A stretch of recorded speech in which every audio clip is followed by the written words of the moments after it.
couple of Gs in a row. No, not in a row. We don't want that just yet. Start. I don't want that just yet. What we have seen from both of these teams is that they will not be like 9 Pandas. They will not see a lost cause and then just GG out. They will wait until the very last second. Both EG and what's going SMG on? notorious for that. Afu? It's, yeah, not a good high ground, my friend. The fact that it's a high ground where you're going to run into 4 EG heroes and give a first blood over to Pakazs, who again to fear me. was 21-0 in game 1 versus SMG yesterday on the Phantom Assassin. They're going to go for an interesting play because they also have 30 seconds to go all the way around. Mid one is reading this, I think. I mean, look at how much minus armor they've already got, right? Like the poison touch is going to slow people down. You got minus 3 from the Wave of Terror. You got 2 from the Blightstone. You've got a blood grenade as well. Mid one should be able to scout this one out. Even if he levels Time Walk, I was going to say he's got to go down. And they're going to see the full squad still sticking around. So see what happens. Maybe they're going to be able to catch out C-Smile on his own. But again, early on, they really don't have that much damage potential. Don't let him get the bounty. Click faster. Oh, we got it. Nope. Okay. 2 for 2. We did see. It's very interesting, like with how either side like plays the map, and then instantly you see the response. SMG ran to the mid tier 1 tower to go underneath the radius to try and scout out if there was any vision there. Just recognizing, of course, you see multiple EG members. What's going on? What's going on the top side? They're just in the Roach pit. This is level 1. He doesn't have bash level. Just go through. No way. No way, dude. You know he doesn't have bash level. You saw him time walk. He's eventually going to do it. But now, I mean, imagine if they're able to kill him somehow. He missed one last hit. Pick up the experience though. But how much did mid one miss any? I mean, yeah, I have to imagine he did as well. So, all right. Step lively now. Interesting Your start. admiral is on board. We already see what the spam's able to do, though. The no one some of you brought up before, of course. So that early ring of protection to the urn is going to need all the stats you can get. Makes a lot of sense. I mean, in any sort of situation, if he's able to just be standing underneath the cover of that tier 1 tower as well, going to do a lot to be able to help him and his survivability. Also, once he gets to level 6, it won't be as big of an issue with the healing component of the spirit form. They did nerf, right, the self-effectiveness out of the chakra magic. Was it 50% before? I can't remember. It was higher, right? I think they nerfed giving it to other people, and they made it a little bit better. Yes. I think you're right. Okay. It was getting a bit too obnoxious, specifically with Pango. So, thankfully, more bans of Pango, please. No more. Yeah, less Pango games are always fun. More Conquer games. That's also maybe not. maybe not as fun too. But well, we shall see. So again, top lane is really the interesting one on how mid one, how much is he truly going to be able to get out of this lane with the aggression that can be there from EG. Genuel does have this small camp to be able to play with, so the little ghosted. They already unlocked their hard camp as well, so this is going to be a big thing top. The fact that Matthew was denied a full creep wave, and now it's really going to be an issue for mid one to play with the lane away from his tower, especially again with the aggression that EG can play with. I think he only ended up pulling half, so it wasn't quite as bad, and that's just so that mid one wasn't really able to contest the stack. So still ends up getting rid of one melee creep, but it's not the biggest deal, right? And as long as Zhao is able to just consistently make sure he's securing these small camp creeps, he got a ghost in the first instance, probably one of the better ones that you can get. I think he's still just going to be A-okay. It's just such a strong lane. You have to make sure that you're staying in a very safe spot on the top side. Bottom, though, there's a little bit more action. It's gotten past the stage where if Pakazs were to die, he wouldn't be able to TP back down, but the lane couldn't be in a better position for him. I think last time it was the Bruiser back, right? That MC was playing, and we did see there was a lot of threat onto MC's life in that game. They're able to get a couple kills inside the lane as well, so we shall see with the early wave of terror. And if Pakazs wants to go into the Orb of Corrosion, which he does currently have queued up. Makes a lot of sense. Looking to just play just that tiny bit more aggressive. I think they know that SMG aren't going to let them just sit back like they did in that previous one. You know, it's a lot of respect being given to your opponents. You know that they're not just going to sit idly by and not learn from their mistakes. Afu reduced the level 2 in the taser, trying to disarm on Pakazs, so it didn't feel like there was an opportunity to jump on forward. And looks like overall, though, the lanes are going pretty much as expected, right? Like, Kunkka can't really stop the Coddle from getting too much farm, and Coddle has been able to pick up that Urn of Shadows. Thankfully for no one, with his good positioning, he hasn't really been taking too much harass as well, but it's really that top lane that's been the key difference, right? Mid one is suffering somewhat. He's still getting experience, but this is what you're wanting to prevent happening. Wisper getting all of this farm, because we saw how effective he was previously. Has been killed. Fact that they got that hard camp pull is just devastating. Bottom lane, MC should end up going down here with the jump over, and now Arthur as well might be in some danger. They're going to need another round of the spells. Should be up pretty shortly. Blast off gets some distance, but Pakazs with the slow and the missile helps find a double kill. And I don't know, Denog, this is not a person you want to give multiple kills over to start this game. No, definitely not. Even just Panda being part of a lot of the assists, right, means that he's just going to be in this situation now. He's got the boots, so you feel a lot less vulnerable against the likes of a Techies and a Spirit Breaker, just able to get your positioning on point. He's even pulled what I consider the worst small camp in the game, just because it barely kills one creep. But if you're able to stick close by, it gives a lot of experience, this Kobold camp down on the bottom side, which is obviously going to give them so much benefit, just being able to go for these consistent kills with a Wave of Terror. Lane though, trying to make an attempt onto Wisper, who is alone at the moment. So SMG will be able to get their own kill across the map, and this is a much needed kill, and you hope that mid one gets it with the little farm that he's been finding. You need to get the kill nonetheless, and okay, they will. Jar gets it. So of course, with all that going on though, Matthew was able to drop a very deep observer ward that's scouting out no one on his farming. So you lose the kill, but that ward sets up for a potential rotation with C-Smile's ghost ship to hunt down no one now. Exactly, that's what it's for, right? You got to give something to get something, and well, unfortunately for Wisper, he was just overestimating himself a little bit, going too far forward to make sure he's able to survive. Mid one might be the same sort of thing though. Oh, they got the snowball anyway. Tries to time the blast off, it's not going to matter. Mid one back over the lane where Januel's coming on over. Mid one's still not dead just yet thanks to the taser. No one's going to make his first rotation. A great use of the ensnare, but they'll miss the blast. Now the damage is going to be lacking from SMG, and you need to get out and cut your losses, because Wisper's already found a double kill.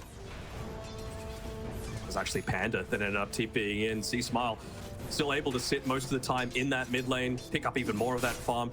Just going for the value avenue this time around, right? You can't afford to fully wait out, just go full on greed straight into the heart of Tarask. Maybe now the Blade Mail just as another value item, and he hasn't had to use that boat just yet. No one is wasting so much time to top and now to bottom, and these Coddle rotations are going to be instantly thwarted. The wood on top of the rift. Evil Geniuses yesterday had their number in game one, and it's looking like that might be the case again. 2,000 net worth lead with 6 kills. Really what I'm looking for next is, Mind Control is the most farmed on the team, which is probably not what you've come to expect, considering he has died, he hasn't been able to participate in a kill. Say that, he just ends up giving the mega kill streak over the stars. Yeah, oh my God. 5-0, with the first blood being picked up as well by Pakazs. He's going to get one of the fastest Battle Furies I think that we've seen. So this is looking real good for Evil Geniuses to be able to start this one out. And again, it's just what they're able to do with the lane equilibrium, right? It's constantly staying right next to their tower on this bottom side. And that's the area that I was more concerned about, at least for the super early game, not so much anymore. And now we are going to get to a stage where we could be mentioning there could be a huge lack of damage in the early game for SMG. Oh yeah. If these Coddle rotations still don't continue to work out, like if he doesn't go Vessel, doesn't Dagon, I don't know what the item build's going to be for no one, but it's just him. And Radiant have so much sustain with the Rum, with the Dazzle sustain as well. We are going to see Wisper getting involved super early. This is a 8-minute Midas here for the offlane Dazzle. Yeah, 8-minute Midas, and we've got Midas, I believe, being queued up by mid one and Mind Control. So they are not looking to get active at all. They are just saying, you know what, laning stage didn't go well for us. Let's try and greed it out. Let's try and make sure that we're able to scale off of our levels.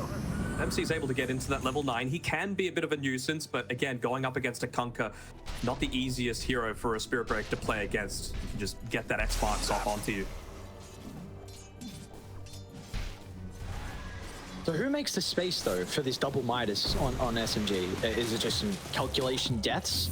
Maybe my sprites are with Daniel's at least gonna be annoying and try and soak some of the experience. He probably will die though, although 2 points nature's attendance. He's really making him work for the kill. In fact, he's going to be able to get out of danger. That's pretty speedy on the Enchantress, especially at nighttime with the boots of speed as well. Plus the pig pole. All these little things do add up. Now, I was saying before that Zhao does need to be the one that, you know, puts a lot of this map pressure on. He hasn't been able to do it too much yet because of what's been going up on this top lane. Pakazs was charging up the rift. He cancelled like halfway through. Well, they know that mid one's here farming next to the tower, but being level 6, it's always a little bit of a concern with that Chronosphere available. Panda just freshly picks up his own level 6, so maybe they do go for that sort of play. Pakazs. Dire's middle tower. This is starting to come down. Rainbow TPs, in fact, so they're going to have to damage. No one has to go the long way, but with the blast, it's not enough damage. Pakazs has now got the run buff. Mid one's going to have a pretty good angle here for the corner, but the snowball stalls it out momentarily. No one on the outskirts, but he's completely out of mana now. It's not going to matter in the end. A big double kill for SMG. Are they going to be able to deal with C-Smile? Panda will start to move on down. Another blast connects. The damage mitigation from the swap doesn't help protect him. And now it's just the supports from Evil Geniuses as SMG. It's a delta split. Left and right they go. And that is a much-needed fight from SMG. A great move in through the rift. No one's looking for Matthew. I mean, he's got a teleport, but MC can still move on down as well. Charge is going to be there fast enough. Snowball, beautiful timing. Matthew, he's looked exceptional so far to start the game on the Tusk, and he should be rewarded once again with another kill onto the offlane on SMG. He was praying for the bashes there on MC, but just not going to be enough. And yeah, with multiple people going down, Pakazs even after respawning ends up getting a kill onto Zhao as well. Still not quite yet. That level 6 on the Enchantress means that he is a deer that just ends up dying real quick. But yeah, like you said, getting that mega kill streak over to the Keeper of the Light brings him so much closer towards that Spirit Vessel, and maybe it'll start to solve a couple of their damage issues, but you would have to say at least until the Techies hits level 6, that's still going to be a factor. I mean, that involvement from mid one gives him his Midas now. So recovery Midas online. And Chrono down for 70. So, I mean, that's what we're going to have to see, though. How you can convert the rotations out of no one, and then how the Chronos are going to look from mid one, whenever they're online and ready to go. The thing is, though, you know that mid one's not going to be part of any sort of engagement for the next minute. So the question that comes to my mind is, what are EG really looking for? They don't care if the things see the Faceless Void on the lane. That's the least of their concerns. It's what are they able to do? Who else can we look to go for? Because we know the Void isn't going to be participating. They just want to go as far away as possible, down towards this bottom side. See, MC almost has enough to be able to purchase the Midas just one creep away. They're able to kill him before that would be enormous. Just lose a bunch of gold. They're even going to glyph so that he doesn't have that little bit extra. Good positioning by Zhao, though. It's ganked. So I wonder when EG start to now consider about Roche. You've got 3 points Terror, max tag team with Medallion. Because no Deso yet, I don't think that really is a concern, but we'll see when they feel like they have... Oh, mid one? He's fine. Yeah, we'll see when they want to try and consider about Roche. And maybe they just want to wait a couple of minutes. I mean, that's still going to be bottom for the next 2.5, so you can probably afford to wait things out. I mean, the other concern is maybe they just want to bait some sort of fight which puts the Chrono on cooldown, because even if SMG somehow break even or even win that fight, there's no way that they're going to be doing Roche. Like, how do EG also break towers too? And we're still yet to see them really put any damage into an objective, so that is one thing that is always going to be a bit of an issue for them as this game goes on. At the moment, they're not really too concerned. 2,000 net worth lead and really continuing to grow as well, but it is kind of something we will have to look at on how they're going to be able to find some objectives across the map. Yeah, I wasn't crazy about either of their drafts, to be completely honest, but at least with EG, you can see that there is a definite game plan in mind, right? Like this physical damage route, if they beat it, they beat it. But, you know, you've got something that you're looking to play around, those Roshans, those quick pickoffs, the itemization is all going to be on point as well. For SMG, they didn't exactly have the greatest tower push either. You know, that's why I was really emphasizing Chanuel on his Enchantress. And I guess you can also see it on Arfu with the proximity mines as well. Maybe he can look to make a little bit of that happen. But from all of their cores, you're really not doing any sort of tower damage in this early game. See, Arfu, in fact, takes a little bit of the Ancients. No one's also going to grab some of them as well. They will look to smoke. connecting down to bottom, where currently Matthew is, and deep inside the jungle, C-Smile is as well. Matthew's in a great position, though. Intercepts the smoke. And it's going to be a nuisance over the snowball, but he should still go down nonetheless. Rated, they are even TPing in Panda. He's going to be in range for the swap, won't even look to go for it. So, is a kill from SMG. Let's see what they're able to do off the back of it. I mean, no objectives. Maybe they can drop a ward, but nothing too crazy. Gives them 2 vessel charges now, so it's a nice little bonus for them. Looks like no one's going for the Your Scepter as well, so just providing that little bit of protection for himself. Nice way to be able to dodge out perhaps the Kunkka boat combination as well. Pretty impressed though with how SMG have stabilized this game. Like, it's only 2,000 gold. Yes, you look at Pakazs, and that is very concerning. But how do we feel like EG as a whole? Like, would you have preferred to see them be a little bit more active, or do you feel like that they're fine with the status of this game? I think EG are fine overall. Like, you want to make sure that you're not letting them get free value out of the Midases. That's the main concern for mine. I mean, mind control's all the way up to level 11 already off the back of, you know, a past couple of fights and getting into this Midas. And yeah, see you later, Afu. Sacrificed. The main concern for mine is, again, with the Spirit Breaker, with my reasoning behind it being busted, you could just clear creep wave so quickly. You could force a lot of defensive rotations out of EG. So the thing that's concerning me is that they haven't, like you said, been able to take too much map control, take too many towers. So it feels like with this change-up, Pakazs, has he? Yeah, okay, so he had a BKB queued up for quite some time, despite having 2 components of the Desolator, and he said, you know what, screw it, let's go back for the Deso, let's look to try and make something happen. They want to try and take a team fight up top, they want to win it, they want to use the siege creep to take that tier 1 tower, and now Roshan is top as well. So if they could look to get a synergy of all of these things together with a freshly purchased Aghanim Scepter from Wisper, that's the main goal. Yes, yeah, they're ready to go. So we need to see what SMG want to do to combat that. They're going to try C-Smile mid. This is very ambitious. MC is charging across the map with the Blade Melon board active, it's still a lot of damage nonetheless, and those 2 indeed bring him down. Afu might be a consolation prize, and MC jumped in with another strike. Mid one still coming over with a Chronosphere at the ready, but a great split away. EG will make sure there's no potential of the Chrono. Now, even Genuine revealed himself for a second, so it's going to be a 3-for-1. It gets annihilated. What the hell?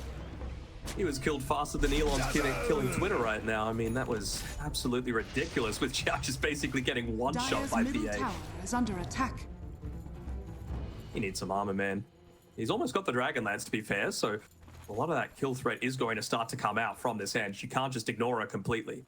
I want to perhaps see a Solar Crest come out from Zhao after the fact.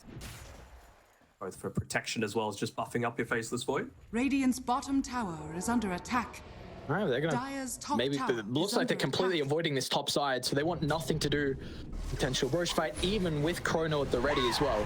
So should be a free Aegis. They're just happy with continuing to farm, continuing to let these Midases go to work. Has always been one of the biggest Smile counters, yeah. This time they don't have the vessel instantly. Has fallen to the Radiant. And he's got the BKB now as well, so it feels so much safer. Yeah, the Aegis is one of the big deterrents to the Chronosphere, of course, right? Like, just having a second life really just puts a stop to a lot of those plans, and that's even if you are able to kill him the first time. You know, we've been talking about a lot of the saves that have the potential to be able to come through, whether it be Shallow Grave, Swap, even Snowball if it's, for whatever reason, on the edge. And Matthew, he's nearly got the Blink Dagger as well.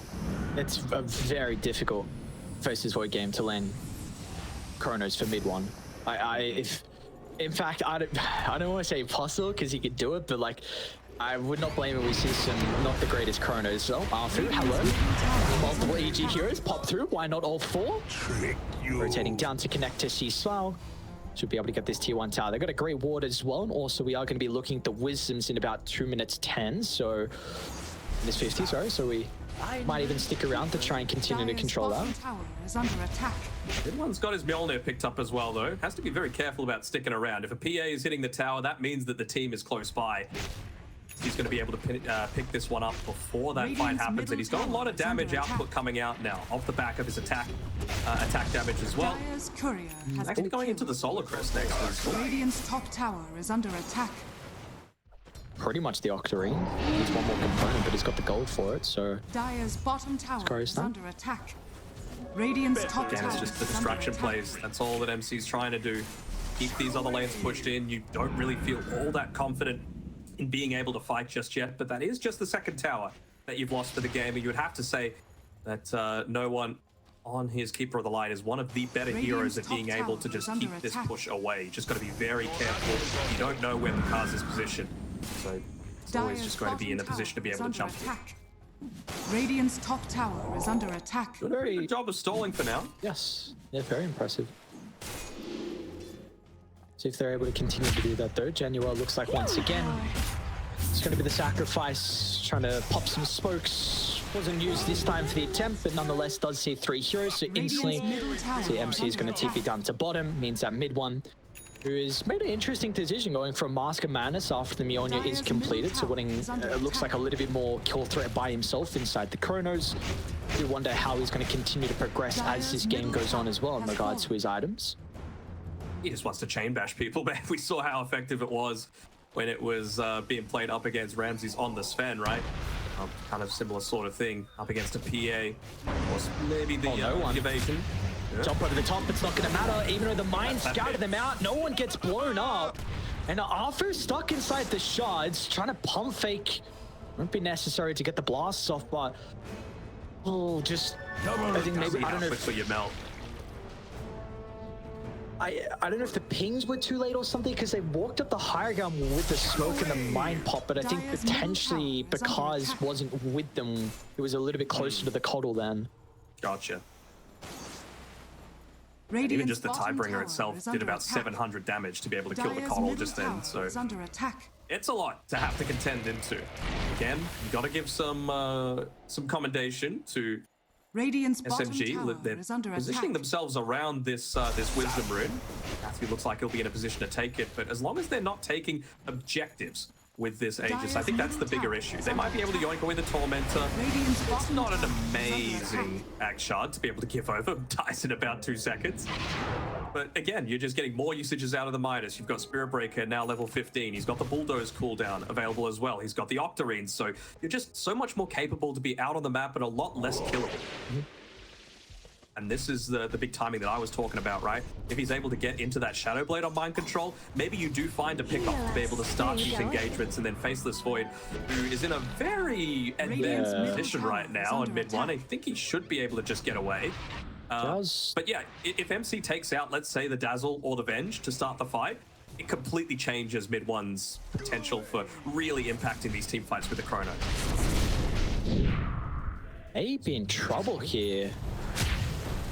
It's not going to last too long with the stuns. Jesus, so MC gets blown up from the physical damage. Still barely any armor for him to work with, so we've really been seeing his praise. I know he's got 5 deaths, but just the stalling game for him. But finally, they're going to be able to cut him down. And all the lanes, bottom's not in the greatest position, but I guess without Pakazs nearby, they won't be able to put any damage into the tower. So game will continue on. Bought a couple of the Shadow Blade components as well, so didn't end up losing any gold. That means he doesn't have the buyback. But again, the relatively weak push that EG have is not going to punish too much. And we've only got, actually the Aegis is just expired, so not really too much damage after that. I think it was only, what, a 2k increase in net worth, which honestly isn't the worst against a PA that's this farmed and, you know, with that second life available. I do think the big thing is, like, not now, but the fact you got 2 Tormentors, so Panda's got 1, but really just your cores next are going to get them. And the 3 cores have great Ag Shards. If the fact that Pakazs doesn't have to buy his, but Wisper with the Hex or the Conquer with the Tidal Wave could be very frustrating, so it is something. Matthew was getting charged for the moment, not going to be the case. When do we feel like SMG are looking to go? Because again, Aegis is out. They've just been completely stalling. No one is about to have Octarine completed. Are we finally going to see them maybe be a little bit more proactive, or still not just yet? I think they can be, right? Like, you need to make good use out of this Chronosphere. Mid one has a good amount of farm. He could fully buy up the BKB if he really wants to. Mid one, don't keep going left. He's going to run straight to EG. The smoke once again will connect. It is far too late, and also no one's TP's not even going to be there at quick timing. I mean, just the physical damage The output is incredible. I mean, Pakazs is already looking for MC in the mid lane as well. Should be able to get away with that freshly picked up. They might get another one. Matthew with the shards, not even going to attempt. We're pinging Pakazs right now, and Pakazs is actually pinging MC. Gonna look to turn. I mean, they're starting to come over. EKB from Pakazs. Shield rune. Blast off is useless. Now the shield rune means that Genuel is next. He's just gonna run to him. He's just gonna run straight to him. Knows there's no escape. MC wants to try. You're playing with fire at the moment on SMG. It's all about the distractions, man. It's all about waiting for mid one to be back up and available. The supports will give up their life freely to make sure that mid one has the potential. And it's always been like mid one teams have that similar sort of mentality as MC. Yeah, he's in a bit of trouble here. Need detection. Just able to get away. He used the last sentry that they had in the mid lane to try and catch him when he went for that previous dive. Bounty. Dudes just immediately charge again though onto Wisper. Part of it is just to, of course, get back onto the map. Stops in front of the ancient camp area instead. Now it's just a matter of, all right, we got Shadowblade, we got a little bit of extra survivability, time to work towards our Aghanim Scepter. But maybe mid one has different plans. He's level 15, he's got that -3 seconds on the Chakra Magic cooldown. Got his Octarine Boots of Travel. Would love to have this E-Blade to not only, of course, deal that increased damage, but against this very heavy physical lineup, provide a lot of protection to both himself and the team. Matthew pops mid one smoke, of course, with the nighttime. Pinecone might give them some information. Very difficult person to start the fight on. And no one else is really nearby. C-Smile's going to chuck out some stray spells. Might have to pop the BKB. Radiant is starting to TP in. Looking a little bit awkward though from Evil Geniuses. Where is Pakazs? Rainbow's starting to come out. SMG, do you want to continue with this engagement though? Happy with the start. BKB, all of the conquer spells as well. And it's just delay gameplay. Charging through the mid lane. Mine charges to the mid lane, goes MC. Put a little bit more pressure on with that 25-minute creep wave. And it was very measured by mid one to not just drop the Chronosphere. I know it was a juicy prospect for them to be able to do it right onto two heroes that were in a position for it, but Venge hadn't revealed at the time. So there was always the potential for the higher value target to get swapped out, and then suddenly EG have the potential to make a big play of their own. Ooh. The car's got a glimpse of the charge. Yeah. Ward place down though. Someone has to be very careful. Dude, it's a great ward placement. This is huge. SMG, if they can get rid of the dazzle to start the fight, there's the swap away with the stun as well. The Pakazs! No Chrono for the fight, and this is all EG's for the taking. Look at this flip. SMG want nothing to do with it. Pakazs Phantom Assassin is 10-1-7. And that ward was perfect though, but again, the supports, like we were saying, Dazzle and Venge, well, Dazzle's not even a support, but just the saving aspect you can provide in these fights makes it so difficult for SMG to execute.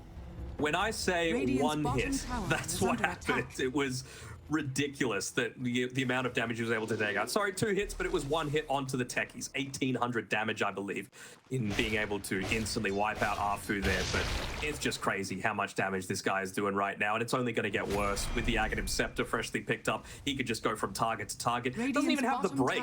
So once he picks that up, you're suddenly not worried about the time lock. You're not worried about the Greater Bash coming through as well. Gold for my chest. And you are really not armor builders. That's the big thing as well. So there's never going to be a stage where you're going to be able to find these items to maybe mitigate some of the damage. That's why I was wanting the Solar Crest to be able to come out from Zhao, you know, not only just for the aggressive potential for mid one on his Faceless Void, but even just if he gets jumped, maybe it results in you being, you know, 3-shot instead. Maybe that requires you the time to be able to get the time walk off and be able to get back to safety. Roche is up in 10, and that doesn't look like there's going to be a contest from SMG. Back to the stall and farming game they go. So 3-second Roche. I mean, we do see some item choices though. Mid one actually opted for the Aghanim Shard. They're wanting just extra range here with the Time Walk to potentially hope for an easier ultimate. We almost have Scepter on MC, but this will be an ages and cheese for the boys on Evil Geniuses who have had firm control of this game. It's a nice neutral item choice by mid one going into the Vindicator's Axe. A lot of times you see people do it when they were not wanting to go the Mask of Madness just for that little bit of extra damage output, but really Faceless Void with this item build is all around the time lock damage, right? It's not so much the right click, so the extra attack speed is going to be nice. And then, of course, if he gets initiated on with the, yeah, see you later, Arfu. If he gets initiated on with the Cranium Basher or the Abyssal Blade, then it's just going to result in so much more survivability, and maybe he does get that time walk back to safety. Matthew has been very impressive this game on the task. 5-2 and 15. We brought it up to start this series. You know, we were both impressed with the Shadow Team, and unfortunately just wasn't enough to get them over the finish line in that game versus Pandas, but this is something he's very comfortable on, the melee position for us, and he's looking incredible, just being able to read the map, set up for some of these rotations, and pick us onto the supports. And he might be nearby as well, anticipating MC. He smiles there, Wisper's there as well. He ain't slipping out of them. Grass is firm, another kill for the boys. C Smile's gonna celebrate with some torrents. Man, why don't we tip it if we're getting the kill? Sure, why not? Dyer's courier has been killed. Pakazs is alone. Oh, the damage from Genuine and mid one, you're praying for some more misses. They won't get it. They are not going to stick around on the respawn though, with the chrono having to be used for that. But you know, there was 3 minutes left, 3:30 left in the Aegis, so that is something. I mean, you probably are going to forfeit your outer towers now, though. Dyer's middle tower is under absolutely. attack. But again, it prevents that dive up onto the high ground, right? It might cause you to think twice. And I mean, they're going to reach these timings soon-ish by SMG as well, right? 350 gold away from MC being able to get into his own Aghanim Scepter, so just even more presence on the map consistently. This is a big pick-up if they're able to get it, though, onto no one, which they will. Of course, set up once again from Matthew's task. Wisper's on a monster streak back to the mid lane. Pakazs also assassinates Arfu. They got dying left, right across the map. And T2 will follow as well. Dyer's middle tower Even try and has pop the fallen. Ghost Scepter there on no one. Try and maybe survive, not get hit by the Walrus Punch. You have to wonder after this Dyer's middle tower is under attack. Abyssal Blade. Looks like Pakazs has the Shard queued up, but I wonder if he's going to consider going into the Nullifier. It's really not a bad game for it. Remove the Bulldoze, remove Dyer's top tower is under attack. the Reactive Taser, Dyer's structures are all fortified. sorts. Ghost Scepter as well. Radiant's bottom tower is under attack. They've even got a Siege Creep to enable this push even further, and this is really where the power of the Radiant Dazzle structures comes to are the front. Even if they had the Chronosphere, once you start getting these armor stacks up, you might not even kill anyone inside of it. Dyer's top barracks has fallen. Dyer's top barracks has fallen. Or even at the stage where we're high ground walking.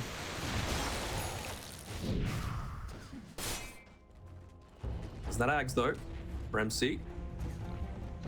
A couple of creeps away from being able to pick up the level 20, so his damage is no joke at this stage. It's really just about the survivability from this point onwards, so I probably want to see something like he's going for the SNY. I'd rather see a BKB personally, just because he's got the Octarine core, he's got that cooldown reduction, and really the only way that he's getting caught out is if there's an X marks landing in onto him, you know?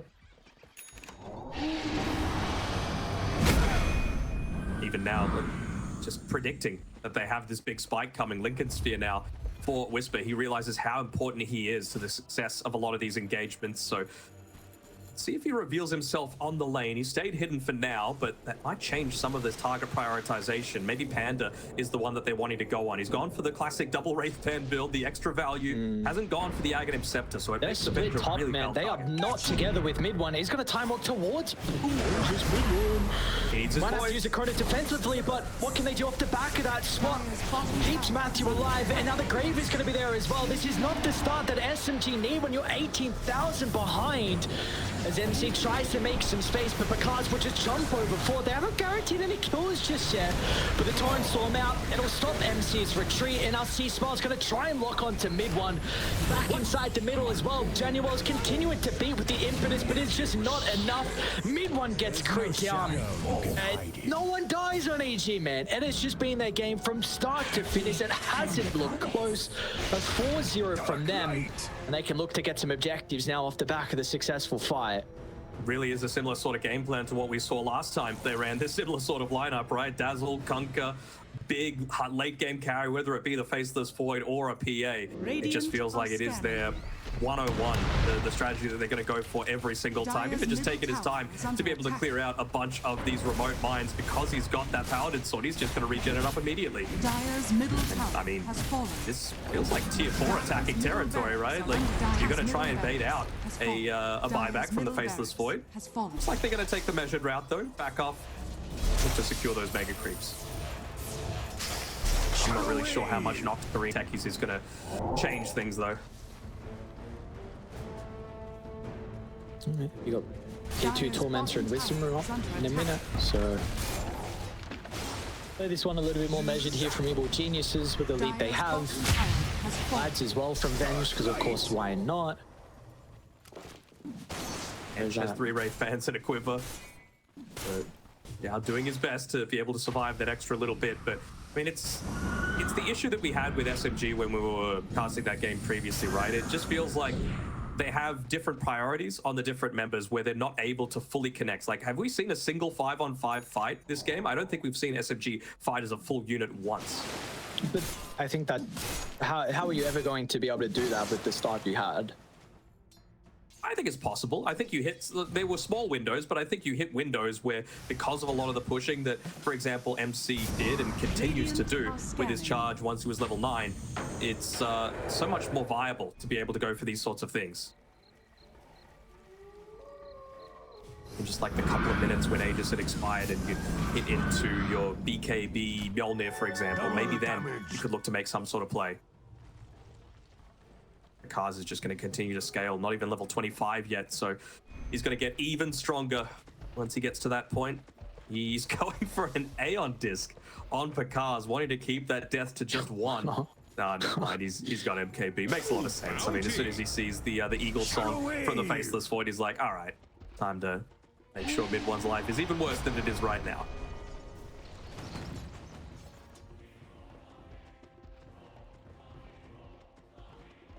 Well, we are getting close to it. In fact, yeah, he does have this butterfly completed, so see, we're just going to wait for next Roche on EG, continue play aggressively, and with Pakazs is going to have an MKB as soon as the butterfly is completed, so pretty much nullifying that big item pickup here from the Faceless Void. And I don't even know if a Chrono on 5 is... Dude, there's an Arcane Blink on Wisper. Oh my god. Sure. Refresh it constantly. 6.3 second cooldown. The top lane is not even going to die as well. Ducks into the tree. So they will try and get themselves set up for potential quick roast. They've got a decent ward placed out. You do have bottom lane getting shoved out. You do have mid getting shoved in as well. So you are going to be forced to come back eventually to deal with it. It's a long roast spawn though, 240. Regeneration! Feels so bad seeing the butterfly picked up immediately into the MKB, doesn't it? Right? You're really not worried about anyone else other than the PA, and yeah, you, like you said, just immediately counted. Even like multiple linkers as well, right? So who does MC charge? It really feels like it still needs to be Panda, but he's just hanging around on the backside with the Smoke of Deceit. They're going to need to go for some really clever plays to be able to try and find some sort of wraparound, but it's just so hard when you've already had 2 lanes of racks taken out. The creep pressure alone is just enough to make it so much more difficult. You have to fight around him, so you're just going to have to choose. If you're taking fights blind, it will not be, it's going to be so difficult. You already lost that previous ward. If you've got another one to drop down, you can use the creep wave for some information. At least they've got 4 at top now. MC's not quite with them, but can join very quickly, of course, as we know. And you would hate for him to be laying a charge into someone that had freshly picked up the Lincoln Sphere, and he doesn't actually have that initiation, and once again, it becomes a 5v4. And is in a pretty good position. Up to Smoke. Now where's the Dazzle? Wisper can always use the Grave to protect him. Actually jumps away. So not in range for the Grave, and no buyback as well. It's a 4v5. They're going to back to their high ground, but they do have vision to play with. It's a perfect start. How can you find the opening here for mid one? The Torrent's going to prevent the Chrono. MC might just get blown up from full to 0. C Smiles just controlling it perfectly.